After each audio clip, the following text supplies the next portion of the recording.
Hi friends, శనగలు chat prepare చేసుకుందామండి. ముందుగా అయితే శనగలు 6 అవర్స్ నానబెట్టుకోవాలి.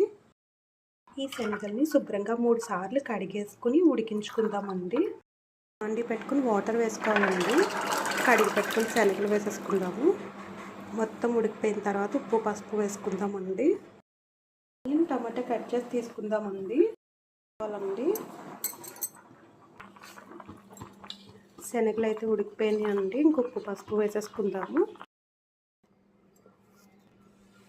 సాల్ట్ పసుపు వేసుకోవాలండి.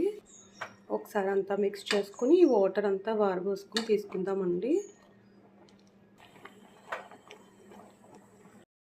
చూస్తున్నారు కదండి, ఈ విధంగా వాటర్ లేకుండా తీసుకోవాలి. ఇప్పుడు తాలింపు పెట్టుకుందామండి. ఇదే బాండీలో 1 స్పూన్ ఆయిల్ వేసుకునండి. వెల్లుల్లి, జీలకర్ర, కరివేపాకు వేసుకుని వేయించుకుందామండి. వేగిపోయిందండి. ఇప్పుడు కారం, ధనియాలు, జీలకర్ర, వేయించిన మసాలా, చాట్ మసాలా అండి 1/2 టీ స్పూన్ అన్నీ వేసుకుని బాగా వేగిపోవాలండి.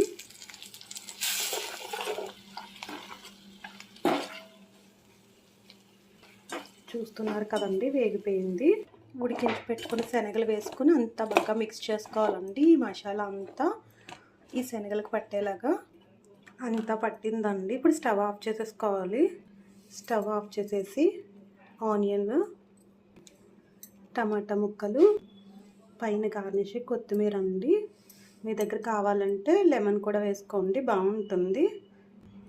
ఇప్పుడు ఒకసారి అంతా మిక్స్ చేసేసుకుని ప్లేట్లోకి తీసేసుకుందామండి. ఎంతో టేస్టీ అయినా హెల్దీ అయినా శనగల చాట్ అయితే రెడీ అయిపోయింది. ఈ రెసిపీ మీకు నచ్చినట్లయితే తప్పకుండా ఒక లైక్ చేయండి.